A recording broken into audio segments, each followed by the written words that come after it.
Hi folks, it's James here. Welcome to another video. Hope you're all doing well. So the theme of this video is records which I feel like I should know better. They are all by artists that I really like. They are all records that I really like. They are all records that I do know pretty well, but I don't know them as well as I should. Now the first one may come as a surprise, and in fact a few of these may come as a surprise to you. This is the first one, Let It Be by the Beatles. The reason I'm putting it in the pile is, this is the only Beatles album that I can't get my head round as an album. All the other albums, I can literally tell you exactly which song is on which side of the album in order, in sequence. I can do it. Apart from this one, I stumble on this one. To this day, I know that Two of Us starts the record, I know that Get Back finishes it, but above and beyond that, I just don't have a feel for it as a record. Now it may well be because the album, just because of the nature of the record, it's more fragmented, perhaps less polished in terms of its sequencing. You know, famously the Beatles kind of relinquished control over it, and they didn't have a huge amount of interest in it, arguably. So perhaps it doesn't hold up as well. More work needed, despite it having been in my life for the best part of 40 years or so.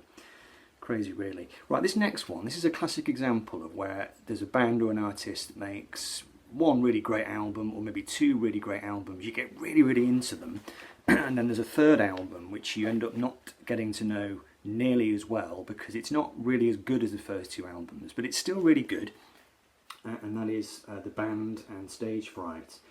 Now I got into the band it would have been back in the noughties, in the early noughties, and I got really, really into them. The first two albums I bought on CD and listened to them non-stop, and then I got the second album, the Brown album, on vinyl, and I don't know, I just really, really heavily got into those two records. I picked up Stage Fright on CD and I listened to it a few times and I enjoyed it. Then I lost my CD of it somehow, just went missing from my collection, so I ended up not getting to know it on the same footing as those first two. Then I picked up this vinyl copy of it last year, and I've played it now probably maybe half a dozen times. Just played it again this morning actually, and I always enjoy it when I hear it. I think it's a good album, it's got some really good songs on it, and I don't know, it's just a record that I feel like I should know better. Right, next one, and again this may come as a surprise to some people. This is Atom Heart Mother by the Floyd, and I've had this record since I was about 14 or 15 years old. This album is not on the same footing to me as Meddle or Dark Side or Wish You Were Here. I don't hear it in my head the same. I've never owned it on CD, and that's kind of maybe a running thread through some of these records. You know, albums that you don't own on CD, you've never ripped them to an iPod, you've never listened to them in the car, you know, on endless journeys. This is a record that's only ever existed really on my turntable, and albums of that kind I often find, I know them less. This next one again is an example of you get really into an album by a particular artist and then the follow-up makes far less impression. This is Herdish Ridge by Mike Oldfield. Now, when I was in my teens, I was obsessed with Tubular Bells, and I mean that. I was obsessed with it. I used to listen to it endlessly, non-stop in my room. Me and my dad used to listen to it together. It was a big bonding record between me and my dad, so we would listen to it on his big hi-fi. But I spent at least a year in my room listening to Tubular Bells non-stop. I got this one for Christmas, and I enjoyed it.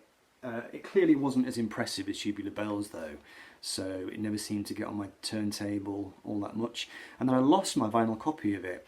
Some point in the 90s, I lost quite a few records in the 90s when I was living in shared houses and moving around and, leading a bit of a rackety life, shall we say. And I lost my copy of Herdish Ridge.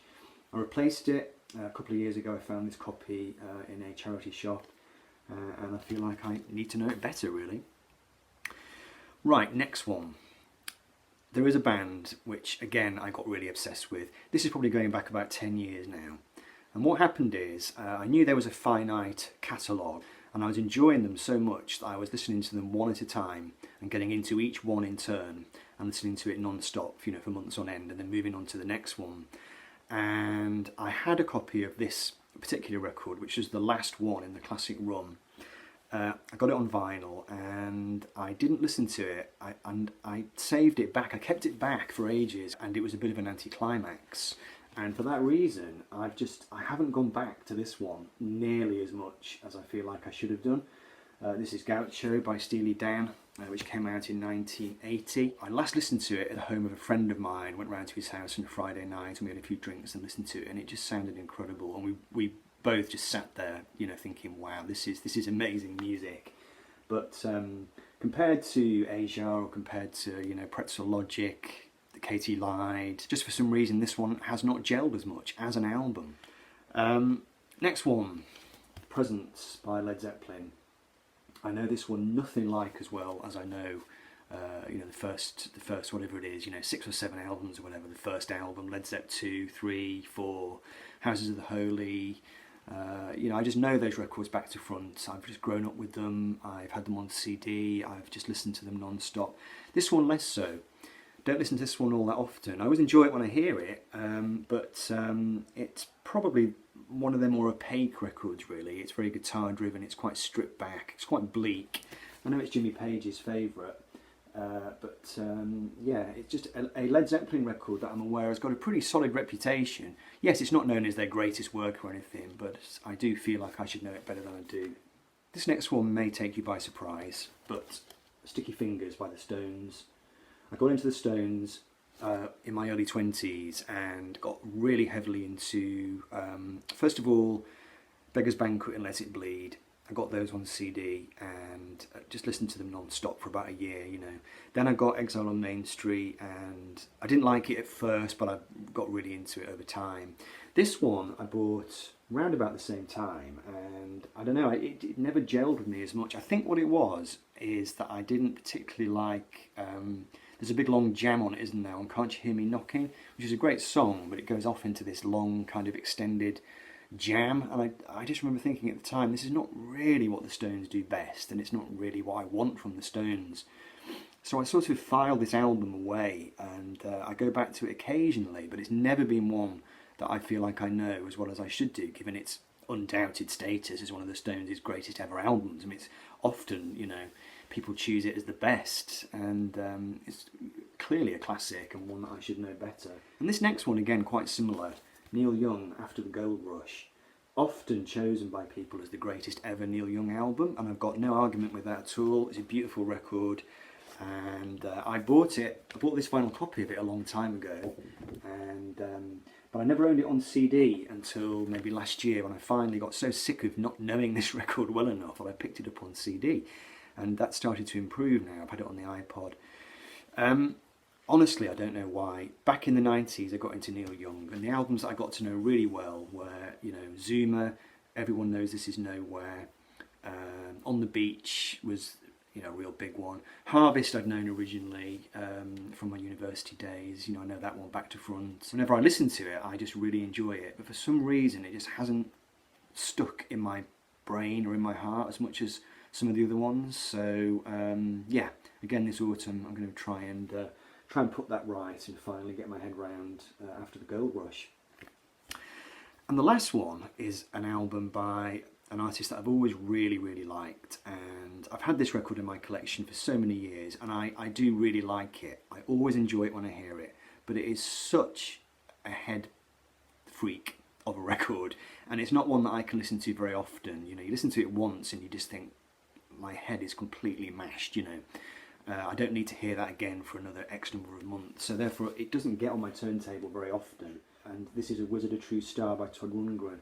I know this one nothing like as well as the previous album, Something Anything, which I listened to a lot back in probably the mid-noughties. Got really into it on vinyl. I've had it on CD. I've got it on the iPod and stuff. I just know that album back to front, really. This one less so. Like I said, it's such an intense head rush of a record. Fairly impenetrable, a little bit indigestible even, shall we say.